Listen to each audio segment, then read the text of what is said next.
Okay. That I'm Fear not the surprised Walking that Dead. you turn it around. There is a new show. Well, I think it's like its second season or something that's on. That's called Ladies of London, Okay. and it's like the London version of the Housewives of wherever. And these bitches are so pretentious. It is like it's crazy. I think I was talking about them like last season. They were making fun of some girl that went to a polo match. And they were like, no one wears hats to a polo match. Like, crap, we wouldn't know. And they're all like royalty and in line. The one girl, her husband's like in line for the throne somehow, some number that's substantial. And they live in a complex that's like the dopest, coolest thing. It's like an old cobblestone complex with a church where they got married. Like it's a little small village where they live. That's their house. I kind of imagine that all of them have like 007 type setups, like cars coming out of the ground and spinning around and turning invisible. I don't know about all that. Maybe. I didn't see it. I'm going to keep imagining that anyway. It'll just make it cooler for you. Yeah. But they're extra pretentious, and there are American women that are over there, and they're like not fond of us at all. Yeah. And they're all like, I don't know. It's hilarious to watch because it really is like a snooty version of the Housewives of Atlanta. It's always funny to watch the Housewives shows, and I'm not going to call anybody out in particular, but some of the Housewives shows have money. Some of those women have money. Yeah. Some of those women are wealthy. Right. And some of those women are filthy, stinking rich. Yeah. Like, just... Wait, but aren't they all ratchet, though? Like, no matter how much money they have, they're still ratchet? It depends. It's a different level of ratchet. Like, the ones that are predominantly black, like Housewives of Atlanta, when they go at it, like, they really read one another. Like, they take it to an intelligent level, and they're just like, oh, really? Because your hair looks a mess, and you're blah, blah, blah. Like, they read one another really well. Like, they try to hurt feelings. But when the white women, the white shows, like the Housewives of Orange County or New York, like, when they get into arguments, they just scream and throw stuff. Huh.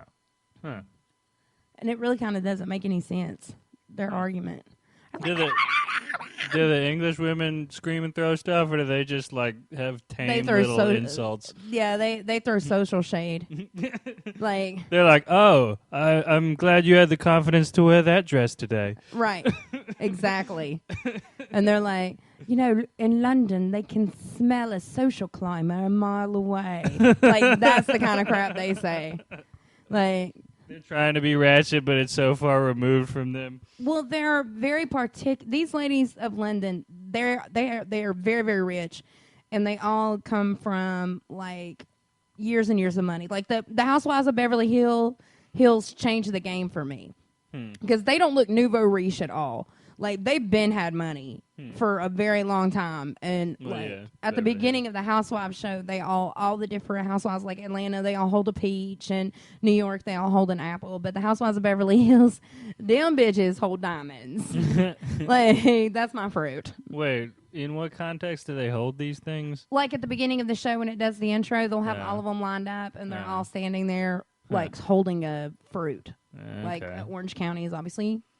An orange. Yeah, basically. They don't do that with the... Now, there's another new show called WAGs, Wives and Girlfriends of Professional Athletes. That does not sound entertaining at all. It is not. That sounds like this talent competition I worked maybe a couple months ago that was judged by like a housewife, a basketball wife, and some other reality show star. And I kept wondering... How do these women judge talent competitions when none of them have talent? Have any. Yeah. Yeah, it's just, I don't know. I mean, I don't know. I'm not interested. I'm not interested. And I honestly, it takes a lot to pull me on to a reality show nowadays. Because they did the Hamiltons and the Stewarts, Rod Stewart's family, and then George Hamilton, I think's his name. He was a big Vegas performer. Okay. And they started doing a reality show about their family. I watched a couple of episodes. The only thing that I liked about that show was the fact that they kept it, like, old school. Because their family was very old school Vegas, so it was very Sinatra. And even their, like, 16-year-old son is, like, it's just debonair. They kind of just have that old Hollywood classy kind of thing. But I didn't finish watching that either. I just don't have the energy to involve myself in anybody else's life. No, I've never liked reality shows. I'm it's kind of nice to see you not liking them either anymore. Well, I watch The Housewives of Everywhere, except You still do? L.A. Okay. or that. Why not L.A.? Well, the real okay. Let me make this completely clear. The Housewives are like the Housewives of Atlanta. I watch the Housewives of New York, Orange County, Beverly Hills, like all the housewife franchises. I watch, but the Basketball Wives franchise, I don't. I watched the Miami one a little bit, but the LA one sucks. Like it's because I don't know. It's a different. I'm telling you, it's new money. New money's not attractive to me. And none of I've never watched any of these shows, so I could be completely wrong, but none of them seem like they have any personalities, because why would they? That's not why they're married to these people. They're married to them because they look a certain way, and that has nothing to do with what they act like. Yeah.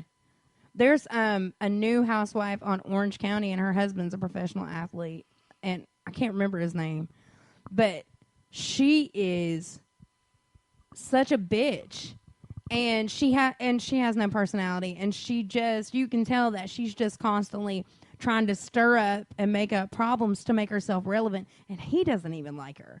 Like when you watch it, like the whole voyeurism kind of situation where you really get to see not their complete relationship. I feel like he tolerates her because she's very young and beautiful, but he makes comments all the time on the slick, and I don't know if she just doesn't catch them or not.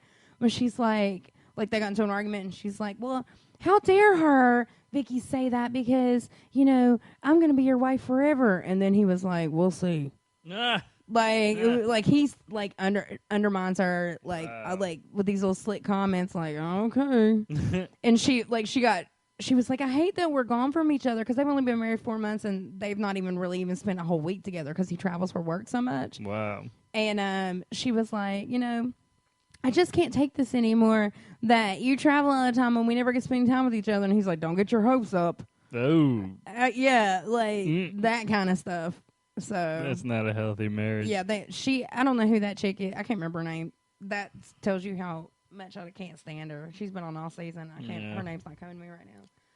But yeah, she has no personality. I mean, most of the time, people who don't look as good, or people who have some sort of like mental or physical handicap, sort of have to develop a personality or a sense of humor or some kind of quality to help them get by in life and not just fail at every level.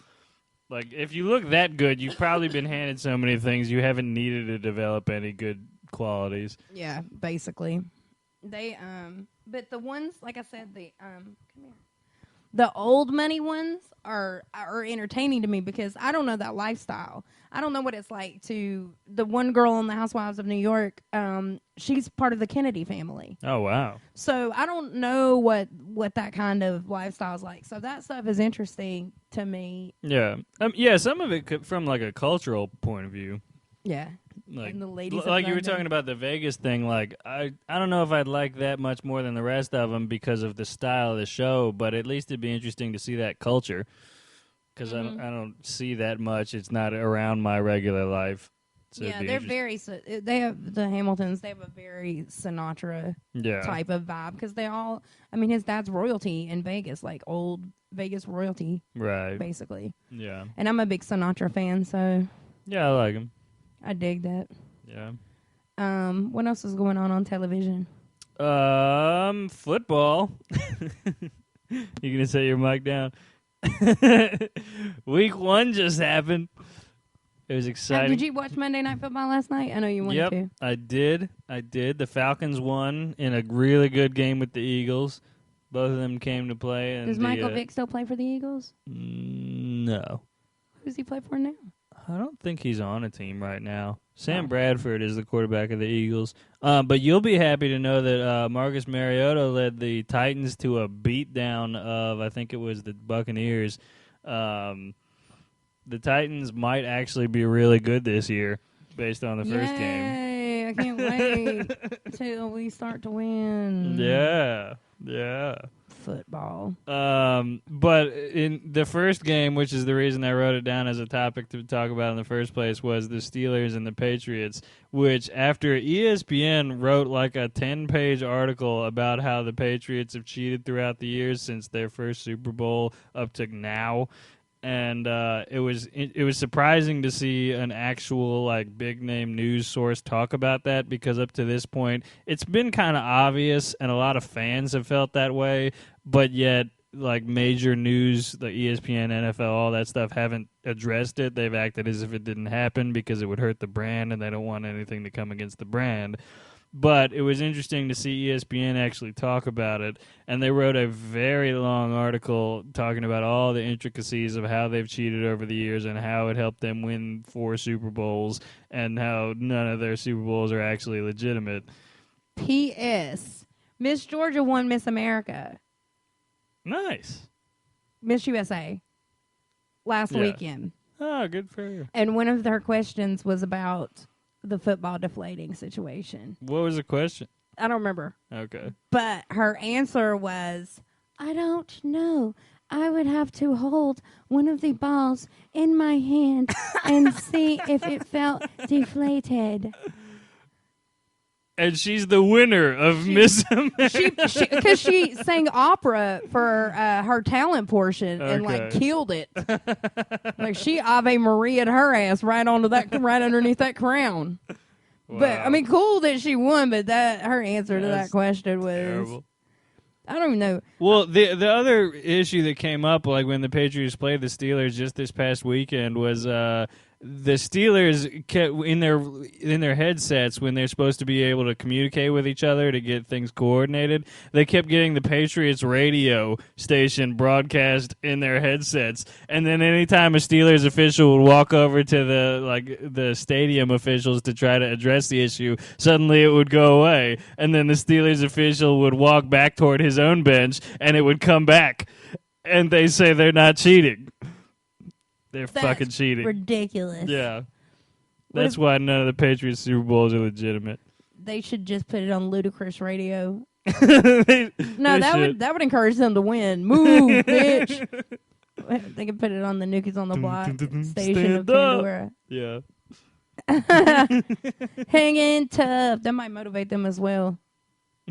Have you eaten at any restaurants recently that have blown your mind? I did get Da Vinci's Pizza last night. That was a celebration of moving into my new apartment, and woo-hoo! I must say that's my favorite pizza in the city. Is it? Yeah, I mean, Da Vinci's and Savage Pizza are my top 2 in Atlanta. And Savage, I'll give the edge for the atmosphere when you dine in, because the walls are all covered in comic books and like there's a really cool nerdy vibe. But they're not dog friendly. Yeah, that's true. And they have a patio, which blows my mind. Go ahead. Sorry. Yeah, but their pizza's really good and their atmosphere is really good. But Da Vinci's Pizza on flavor alone has got to be my favorite pizza in the city. I can't think of any restaurant, but I don't know where they've been all summer. But a couple of days ago, I realized that you can buy an icy at the grocery store. Like 7-Eleven kind of icy? Yep, a slushie. And you put it in the freezer, and then it's in like a little squeeze pouch, and I've been on them for the last couple of days. Wait, you mean in those like thin little tubes? Yeah, like that kind of aluminum kind of freezer pack. Like when you buy a Capri Sun? Like a Capri Sun or a margarita, I was going to say. You could buy the margaritas. Huh. But I'm pretty excited about that, and I'm so confused about where they've been. Yeah. I had my first Airhead this week. What? Yeah. First ever? Ever. What? I had no idea.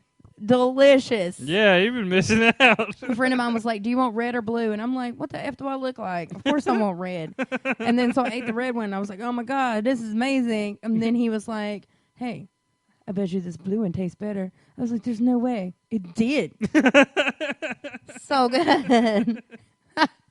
I did not know. I'd never had an Airhead before. Wow. I mean, I've dated some. Yeah, but not in your yeah.